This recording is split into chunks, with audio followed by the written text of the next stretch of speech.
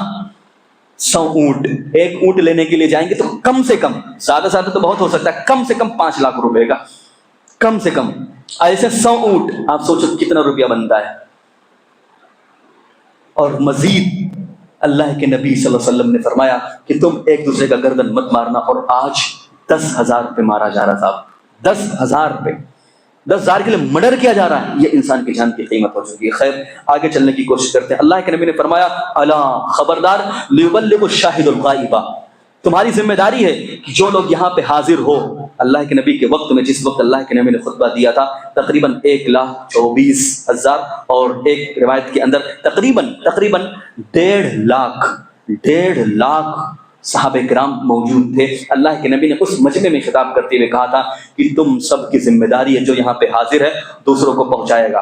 ایسے ہی ہماری ذمہ داری ہے کہ ہم جو بھی قرآن و حدیث کی بات سنیں دوسروں تک پہنچائیں جہاں تک ہو سکے۔ ضروری نہیں ہے کہ آپ لے کر نکلے ہی، آپ جائیں ہی چلا مارے ہی، آپ 10 دن کے لیے جائیں ہی، 3 دن کے لیے جائیں، یہ ضروری نہیں ہے صاحب۔ آپ جس بھی فیلڈ میں ہیں، جس بھی سیکٹر میں ہیں، جہاں بھی آپ کام کر رہے ہیں، جہاں بھی آپ جاب کر رہے ہیں، آپ کی ذمہ داری ہونی چاہیے۔ اگر وہاں پہ کوئی مزدور ہے، اگر وہاں پہ ہمیں کسی سے بات کرنے کا موقع ملتا ہے تو آپ اسلام کی بات پہنچاؤ۔ آپ کہیں پہ کام کر رہے ہیں، آپ کسی سے کام کروا رہے ہیں، آپ کیا مزدور ہیں، وہ کوئی غلط کام کر رہا ہے، آپ اس کو بتائیں کہ اسلام کا پیغام یہ ہے۔ وہ گلے میں دھاگا پہنا ہوا ہے، آپ اس کو سمجھا دیں کہ گلے میں دھاگا نہیں پہننا چاہیے۔ یا اس طرح کی دیگر اور بھی باتیں ہو سکتی ہیں۔ جو انسان جہاں بھی رہتا ہے، اسلام کی بات جس بھی کیٹیگری میں ہو سکے آپ بتائیں۔ یہی تبلیغ ہے، الگ سے نکلنے کی ضرورت نہیں ہے۔ ہاں الگ سے کچھ لوگ نکلتے ہیں، وہ کون ہوتے ہیں؟ اللہ رب العالمین نے قرآن مجید میں فرمایا کہ وَلْتَكُن مِّنكُمْ أُمَّةٌ، کہ تم میں سے کوئی ایک گروہ، ایک فرقہ، ایک جماعت ہونی چاہیے جو نکلے تاکہ لوگوں کو اللہ کی طرف بلائے۔ تو وہ ایک جو گروہ ہوگی کون سی ہوگی؟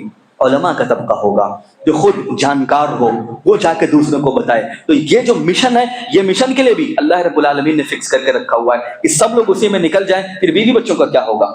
بیوی بچوں کے لیے سیکھنا سکھانا اور بیوی بچوں کے لیے کمانا، وہ بھی تو ذمہ داری ہے۔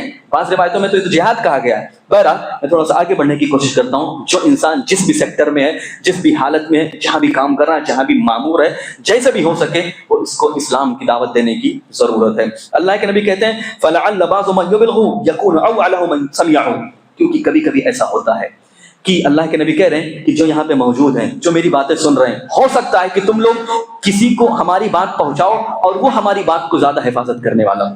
ایسا ہوتا ہے کہ جو انسان ڈائریکٹ عالم سے سیکھتا ہے، کبھی کبھی وہ انسان اس بات کو اور اس حدیث کو یاد نہیں کر پاتا۔ ابھی یاد ہے اس کو، دوسرے کو بتا دیا، بھول جاتا ہے، پھر سامنے والا جس کو ہم نے بتایا ہے وہ یاد کر کے رکھا ہوتا ہے، اس کو یاد ہوتا ہے۔ تو ایسا ہوتا ہے، یہ اللہ کے نبی کہہ رہے ہیں۔ تو کبھی کبھی ایسا ہوتا ہے کہ عالم سے بھی غلطیاں ہوتی ہیں جو اس ضمن میں شامل ہیں۔ تو انسان کو چاہیے کہ جو اس کو معلومات ہے جہاں تک ہو سکے اس کو پہنچانے کی ضرورت ہے۔ پھر اللہ کے نبی کہتے ہیں الا هل بلغت، الا هل بلغت، خبردار کیا میں نے پہنچا دیا؟ تو پھر وہی بات صحابہ کرام نے کہی تھی کہ جی ہاں ہم گواہ ہیں، اللہ کے نبی آپ نے پہنچا دیا۔ پھر ایک دوسری روایت کے اندر آتا ہے کہ اللہ کے نبی صلی اللہ علیہ وسلم نے یوم النحر کے دن خطبہ دیا تھا الا لا یجنی جان الا علی نفسہ، کہ خبردار کوئی بھی نفس جو جرم کرے گا اس کا ذمہ دار وہ خود ہوگا۔ پھر اللہ کے نبی نے وضاحت بھی کی وَلَا يَجْنِي وَالِدٌ عَنْ وَلَدِهِ، اگر والد غلطی کرتا ہے، باپ اگر غلطی کرتا ہے تو اس کا ذمہ دار باپ ہوگا، اس کا ذمہ دار بیٹا نہیں ہوگا۔ وَلَا مَوْلُودٌ بِوَلَدِهِ، اور اگر کوئی مولود ہے، اگر کسی لڑکے نے کوئی غلطی کیا ہوا ہے تو اس کا ذمہ دار باپ نہیں ہوگا۔ یعنی باپ کا ذمہ دار بیٹا نہیں، بیٹے کا ذمہ دار باپ نہیں۔ ہوتا یہ تھا کہ کفار کے لوگ ایسے ہی کرتے تھے، اگر باپ نے کسی کو مار دیا، کسی کو قتل کر دیا، کوئی غلطی کی تو بیٹے کو پکڑتے تھے، بیٹے پر سب اس پہ جو بھی حد نافذ ہوتا تھا اس کو حد نافذ کرتے تھے۔ بیٹے نے کوئی غلطی کی تو باپ کو پکڑتے تھے۔ تو اللہ کے نبی نے صاف لفظوں میں کہہ دیا کہ ایسا نہیں ہوگا، جو جرم کرتا ہے اس کا ذمہ دار وہ خود ہوگا۔ بھائی جو اللہ کے نبی نے کہا ہے اور اللہ نے قرآن میں بھی کہا ہے النفس بالنفس، کہ اگر کسی نے کسی کو قتل کیا تو اس کے بدلے اس کو قتل کر دیا جائے گا، یا تو انسان معاف کر دے۔ بھائی آپ نے کسی کو قتل کیا تو اس کے گھر والے چاہیں تو 3 آپشن ہے، آپ کو معاف کر دیں، آپ کو قتل کر دیں، یا تو فدیہ لیں جو 100 اونٹ بنتا ہے، جو میں نے آپ کے سامنے بتایا۔ تو اگر اس کے گھر والے چاہتے ہیں کہ قتل کریں تو جس نے قتل کیا اس کو ہی قتل کر دیا جائے گا، اس کی وجہ سے اس کے باپ کو قتل نہیں کیا جائے گا کہ نہیں میرا بیٹا ہے، میرا ایسا کام کرنے والا، باپ یا فلاں بیٹے کو قتل کر دو، دوسرے بچے کو قتل کر دو، اس کو قتل مت کرو. تو یہ نہیں ہو سکتا. جس نے جو جرم کیا ہے، جس نے جو غلطی کی ہے، اس کا جرم کا ذمہ دار وہ خود ہوگا. اور یہی چیز دنیا میں بھی ہے اور یہی چیز آخرت میں بھی ہے. پھر اللہ کے نبی صلی اللہ علیہ وسلم نے فرمایا تھا ان الشیطان قد یئس ان یعبد فی بلدکم ھذا ابدا ولکن سیکون له طاعۃ فی بعد ما تحقرون له من اعمالکم فیرضی بها. اللہ کے نبی نے فرمایا کہ شیطان جو ہے وہ شہر مکہ کے اندر لوگوں کو اللہ کے علاوہ دوسروں کی عبادت کروانے سے مایوس ہو چکا ہے. یعنی مکہ کے اندر اللہ کے نبی کہہ رہے ہیں کہ کوئی اب غیر اللہ کی پوجا نہیں کرے گا. لیکن اللہ کے نبی کہہ رہے ہیں کہ وہ مایوس نہیں ہوا ہے کہ اس کے علاوہ دیگر اور بھی تم کام ایسے کرو گے جن کو تم حقیر سمجھو گے اور وہ اس سے خوش ہوگا. یعنی تم شیطان کو خوش کرنے والے اعمال کو کرو گے. لہٰذا ہماری ذمہ داری ہونی چاہیے جو بھی شیطان کو خوش کرنے والے اعمال ہیں اس سے اپنے آپ کو بچا کر رکھیں. اسی طرح ایک تیسری روایت کے اندر کہ اللہ کے نبی نے فرمایا تھا الا لعلکم لا ترون بعد عامکم ھذا. اللہ کے نبی نے کہا کہ شاید اس سال کے بعد تم لوگ مجھے نہ دیکھ سکو. تو اللہ کے نبی نے اہم نصیحتیں کی. فرمایا اتقوا ربکم، اپنے رب سے ڈرنا، وصلوا خمسکم، اور 5 وقت کی نماز پڑھنا، وصوموا شہرکم، رمضان کے مہینے کی روزہ رکھنا، وعدوا زکاۃ اموالکم، اپنے مال کی زکات دینا، وعطیعوا ذا امرکم، اور تمہارے جو ذمہ دار ہوں گے، جو تمہارے اوپر ذمہ دار بنائے جائیں گے، چاہے تم نے چنا ہو یا کسی بھی ذریعے سے اگر جس کو بنا دیا گیا ہے، اللہ کے نبی کریں وعطیعوا ذا امرکم، اپنے ذمہ داروں کی اطاعت کرنا. یہ اللہ کے نبی آخری وقت میں وصیت کر رہے ہیں ایک طریقے سے تدخلوا الجنۃ ربکم، تم اپنے رب کی جنت میں داخل ہو جاؤ گے. کب؟ جب 5 وقت کی نماز پڑھو گے. کب؟ جب 1 مہینے کا روزہ رکھو گے. کب؟ جب تم لوگ جو زکوٰۃ ہیں وہ اس کی ادائیگی کرو گے. اور کب؟ جب تم اپنے ذمہ داروں کی بات کو مانو گے، جب تک کہ قرآن و حدیث کے خلاف نہ ہو. قرآن و حدیث کے خلاف نہیں ہے.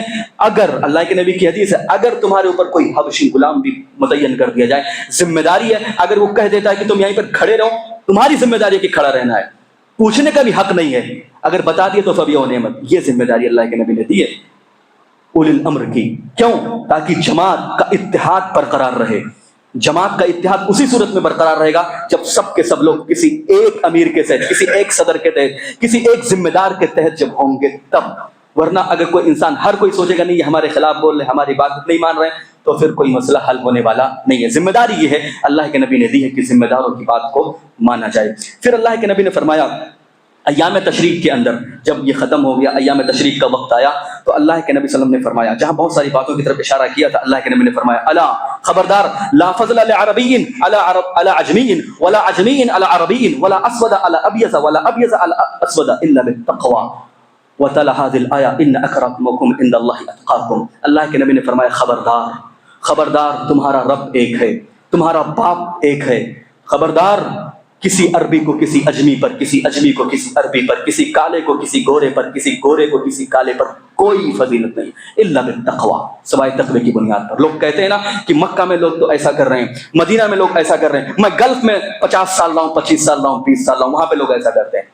کوئی فضیلت نہیں ہے، نہ مکہ والوں کی عربیوں پر، نہ اجمیوں پر، نہ اجمیوں کی عربیوں پر کوئی فضیلت نہیں. فضیلت جو ہے وہ ہے تقوی کی بنیاد پر. اگر آپ کے اندر تقوی ہے آپ وہاں کے لوگوں سے اچھے ہو سکتے ہیں. فضیلت صرف اس بنیاد پر ہے کہ لوگ مکہ میں رہ رہے ہیں، لوگوں کو وہاں پہ نماز پڑھنے کا موقع ملتا ہے، بلد الامین میں رہ رہے ہیں. واحد شخصیت کی جو انسان وہاں پہ ہو وہ یہاں کے لوگوں سے کوئی افضل ہو جائے نہیں ہو سکتا. تقوی اگر اس کے اندر موجود ہے تو افضل ہو سکتا ہے، ورنہ افضل نہیں ہو سکتا. خیر، آگے بڑھنے کی کوشش کرتے ہیں. اللہ کے نبی فرماتے ہیں ان اکرمکم عند اللہ اتقاکم. اس آیت کی تلاوت کرتے ہوئے اللہ کے نبی کہتے ہیں تمہارے نزدیک سب سے بہتر وہ ہے جو اللہ کا تقوی اختیار کرنے والا ہو. پھر ایک اور روایت کے اندر آتا ہے جو مینا کے اندر اللہ کے نبی نے دیا تھا. اللہ کے نبی نے کہا تھا نظر اللہ امرا سمع مقالتی فبلغہ، اللہ اس کو تر و تازہ رکھے جو میری بات کو سنے، جو میری حدیث کو سنے، فبلغہ، اور اس کو لوگوں تک پہنچائے. یہ بہت بڑی ذمہ داری ہے اور یہ بہت بڑی فضیلت ہے ان لوگوں کے لیے جو حدیثوں کو سنتے ہیں. جی ہاں، حدیثوں کو محض سننا، عمل تو دور کی بات، آپ حدیثوں کو سن رہے ہیں تو اللہ کے نبی کہہ رہے ہیں اللہ اس کو تر و تازہ رکھے. کیا مطلب؟ اللہ آپ کو خوش رکھے گا، آپ کی زندگی اچھی بنائے گا. اگر آپ حدیث کو سننے کے لیے کہیں پر بیٹھتے ہیں، کہیں پر جاتے ہیں اور اس کو کہیں اگر تبلیغ کر دیتے ہیں تو اور بھی اس کا فضیلت دو چار ہو جاتا ہے۔ پھر اللہ کے نبی صلی اللہ علیہ وسلم نے وہی بات فرمائی تھی جو اس سے پہلے کہا، فَرُبَّ حَامِلِ فِقْهٍ غَيْرُ فَقِيهٍ وَرُبَّ حَامِلِ فِقْهٍ أَفْقَهُ مِنْهُ۔ اللہ کے نبی نے کہا کہ کبھی کبھی جو دین کا سمجھ رکھتے ہیں حقیقت میں دین کا سمجھ رکھنے والے نہیں ہوتے ہیں۔ بہت سارے علماء جو دین کا علم رکھتے ہیں حقیقت میں وہ علم والے نہیں ہوتے۔ یہ کون کہہ رہا ہے؟ اللہ کے نبی کہہ رہے ہیں، لیکن کہتے ہیں کہ بعض علم کو رکھنے والے بہت بڑے تفقہ کے مالک ہوتے ہیں، سمجھداری ان کے اندر ہوتی ہے اور وہ علم کی روشنی میں اس کا فیصلہ کرتے ہیں۔ پھر اللہ کے نبی نے فرمایا جو مومن کا دل ہوتا ہے 3 چیزوں سے کبھی بھی دھوکہ نہیں کھاتا، یعنی مومن کے اندر 3 چیزیں ضرور موجود ہوتی ہیں۔ وہ کیا ہے؟ اخلاص الامر للہ، اللہ کے لیے اپنے ہر عمل کو خاص کرنا، وہ نصیحت لولاۃ المسلمین، اور جو مسلمانوں کے ذمہ دار ہیں ان کے لیے نصیحت، خیر خواہی۔ جو ذمہ دار ہیں ان کے لیے خیر خواہی کیا ہو سکتی ہے؟ سب سے بڑی خیر خواہی کہ ان کو اچھا مشورہ دینا۔ دوسری خیر خواہی یہ ہو سکتی ہے کہ غلط کام کرے تو ان کو ٹوکنا۔ تیسری خیر خواہی ہو سکتی ہے کہ اگر آپ یہ کام نہیں کر سکتے، آپ ان کو اچھا مشورہ نہیں دے سکتے، آپ ان کو ٹوک نہیں سکتے، تو کم سے کم ان کے لیے دعا کریں، ان کے ہدایت کی، ان کے اچھے کام کی۔ یہ بھی نہیں ہو سکتا تو کم سے کم ایک ادنا درجہ یہ ہونا چاہیے کہ اپنے دل کے اندر ان کے تئیں اچھا گمان رکھیں، ان کے تئیں اچھا سوچیں کہ ہو سکتا ہے جو یہ کام کر رہے ہیں کوئی حکمت ہو، کوئی مصلحت ہو، کم سے کم اچھا سوچ سکتے ہیں۔ یہ مسلمانوں کے تئیں خیر خواہی ہو سکتی ہے۔ جو بھی مسلمانوں کے ذمہ دار جہاں بھی ہیں، چاہے پورے عالم اسلام کے اندر ہو، اور چاہے ہمارے ہندوستان کے اندر ہو، اور چاہے ہمارے گاؤں کے اندر ہو، جہاں بھی جو ذمہ دار ہیں ان کے تئیں ہماری ذمہ داری اور خیر خواہی ہے۔ یہ اللہ کے نبی نے ذکر کیا ہے۔ پھر اللہ کے نبی صلی اللہ علیہ وسلم نے فرمایا تھا وَلُزُومُ الْجَمَاعَةِ، جماعت کو لازم پکڑنا، الگ ہو کر کے کوئی کام مت کرنا۔ کیوں؟ اللہ کے نبی نے فرمایا تھا کیونکہ جو ان کی دعوت ہوتی ہے فَإِنَّ دَعْوَتُهُمْ تُحِيطُ مِنْ وَرَائِهِمْ، کیونکہ جو جماعت کی دعوت ہوتی ہے، جو جماعتی لیول پر جو دعوت کا کام کیا جاتا ہے، جو مل کر جو کام کیا جاتا ہے، اس پر اللہ کی رحمت ہوتی ہے۔ لیکن وَالْفُرْقَةُ عذاب، فرقہ، جو اختلاف، تنہائی، یہ عذاب ہے، اس لیے اسے بچنے کی ضرورت ہے۔ پھر اللہ کے نبی صلی اللہ علیہ وسلم نے فرمایا تھا دجال کے تعلق سے خطبہ حجۃ الوداع کے موقع پر، کیونکہ اللہ کے نبی نے فرمایا تھا اسی خطبے کے اندر کہ ہر نبی نے اپنی قوم کو دجال سے ڈرایا ہے، اور میں بھی تم کو دجال سے ڈراتا ہوں۔ اللہ کے نبی کہتے ہیں کہ جان رکھو ان ربکم لیس بأعور، تمہارا رب جو ہے وہ کانا نہیں ہے، وَإِنَّهُ اعور عین الیمنا، کہ جو دجال ہوگا وہ دائیں آنکھ کا کانا ہوگا۔ اللہ کے نبی وضاحت کی کأن عینہ عنب طافیہ، اس کی آنکھ ایسی ہوگی جیسے انگور کا جو دانہ ہوتا ہے جو ابھرا ہوتا ہے، ایسے اس کی آنکھ ہوگی جس سے پتہ چل جائے گا کہ یہ بندہ کانا ہے۔ یہ اللہ کے نبی نے صفات بیان کی۔ کیوں؟ کیونکہ دجال کا فتنہ اتنا خطرناک ہوگا، لوگ اس کو رب سمجھیں گے، اور اللہ اس کو طاقت بھی دے گا۔ اس کے لیے آتا ہے کہ وہ بہت سارے اپنے ہاتھ میں گندم لے گا، پھینکے گا، کہے گا اگ جائے گی، وہ کہے گا آٹا بن جا، وہ آٹا بن جائے گا۔ یہاں تک کہ اللہ کے نبی نے کہا کہ ایک 2 بندوں کو بلائے گا، بلانے کے بعد کہے گا کہ تم مجھے رب مانتے ہو کہ نہیں؟ وہ کہے گا کہ نہیں مانتا ہوں، تو کہے گا اچھا تم نہیں مانتے، اس کو کاٹ دے گا۔ ایک بندہ دوسرا آئے گا، کہے گا تم مجھے رب مانتے ہو کہ نہیں؟ کہتا ہے کہ میں تجھ کو رب نہیں مانتا، تو وہ کہے گا کہ اچھا میں تمہارے ماں باپ کو زندہ کر دوں تو کہے گا مان لوں گا، اس کے ماں باپ کو زندہ بھی کرے گا۔ یہ اللہ کے نبی کی حدیث ہے۔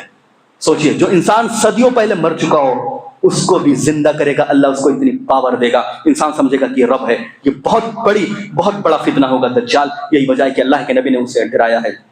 اور پھر اللہ کے نبی صلی اللہ علیہ وسلم نے سب سے اخیر میں ذکر کیا تھا یا ایھا الناس ایاکم والغلو، ایاکم والغلو، اے لوگوں تم غلو سے بچنا۔ آج جتنی بھی گمراہیاں ہو رہی ہیں مسلمانوں کے اندر، یہی چیزیں جو لوگ غلو سے کام رہے ہیں، چاہے وہ نبی کے شان میں ہو، اہل بیت کے شان میں ہو، یا کسی صحابی کے شان میں ہو، یا کسی اور اپنے ولی، پیر، فقیر، بزرگ کے شان میں ہو، کرامات کے شان میں ہو، جتنی بھی چیزیں ہوتی ہیں لوگ حد سے بڑھانے کی کوشش کرتے ہیں، لوگ حد سے گزرنے کی کوشش کرتے ہیں، جو ان کا حد ہوتا ہے اس حد سے بڑھاتے ہیں۔ اللہ کے نبی نے فرمایا تھا تم دین میں غلو سے بچنا۔ کیوں؟ فَإِنَّهُ حَلَكَ مَنْ كَانَ قَبْلَكُمْ الْغُلُوُ فِي الدِّينِ، کیونکہ تم سے پہلے جو قوم ہلاک ہوئی تھی وہ دین کے اندر غلو کرنے سے ہلاک ہوئی تھی۔ یہ اللہ کے نبی نے اس وقت فرمایا تھا جب اللہ کے نبی جمرات کو کنکریاں مارنے کے لیے جب پتھروں کو چن رہے تھے، عبداللہ ابن عباس سے کہہ رہے تھے کہ عبداللہ ابن عباس تم چھوٹی چھوٹی کنکریوں کو چنو۔ چھوٹے کنکریوں کو لایا گیا، اور لانے کے بعد اللہ کے نبی نے کہا کہ اس جیسے کنکریوں سے تم رمی کیا کرو۔ اور پھر اللہ کے نبی نے فرمایا تم غلو سے بچنا۔ اور آج غلو کی کیفیت کیا ہے؟ آپ لوگوں نے سوشل میڈیا کے ذریعے دیکھا ہوگا کہ بہت سارے لوگ چپل اٹھاتے چپل سے مارتے ہیں۔ بتائیے، چپل سے مارنے کی کوشش کرتے ہیں۔ یہ ایک رکن ہے جو بتایا گیا کہ اس کو مارو، یہ رکن بتایا۔ وہ شیطان تھوڑی ہے کہ شیطان کو ہم ماریں گے چلو جتنا زبردست ہو سکے مار سکے اور مار لیتے ہیں، نہیں۔ وہ شیطان نہیں ہے، وہ دراصل وہ جگہ ہے جہاں پہ ابراہیم اور اسماعیل علیہ السلام کو شیطان نے بہکایا تھا۔ تو میرا کہ بتانا مقصود یہ ہے کہ ہر چیز میں اپنے آپ کو غلو سے بچانا ہے۔ یہ چند باتیں تھی جو میں نے صرف ترجمے کے ساتھ اس سے جو مسئلہ اخذ ہوتا ہے میں نے آپ کے سامنے بیان کرنے کی کوشش کی ہے۔ اس کے علاوہ بھی اور بھی بہت ساری باتیں ہیں جو حجۃ الوداع کے تعلق سے منسوب ہیں، لیکن بعض روایتیں جو ہیں یا تو ضعیف ہیں، بعض روایتیں جو ہیں یا تو وہ سرے سے موضوع ہیں، اور یا تو کچھ روایتیں ثابت بھی ہیں جو لیکن حجۃ الوداع کے موقع پر اللہ کے نبی نے کہی ہے یا کسی اور موقع سے کہی ہے، لوگوں کے درمیان مشکوک ہے، اس لیے میں نے وہ باتیں آپ کے سامنے بیان کرنے کی کوشش کی ہیں جو متیقن ہیں، جس کے بارے میں کوئی اختلاف نہیں ہے۔ اللہ سے دعا ہے کہ بارے ہم تمام مسلمانوں کو کہنے سننے سے زیادہ عمل کرنے کی توفیق عطا فرما۔ بار الہ جب تک دنیا میں زندہ رہیں اور ہم حدیث کے مطابق عمل کرتے رہیں۔ بار الہ ہم میں سے جو بیمار ہیں ان کو شفا عاجلہ کاملہ عطا فرما۔ بار الہ ہم میں سے دنیا سے رخصت ہو چکے ہیں ان کے قبروں کو نور سے بھر دے، آمین۔ وآخر دعوانا الحمدللہ رب العالمین۔ اقول قولی ھذا استغفر اللہ لی ولکم ولسائر المسلمین، آمین۔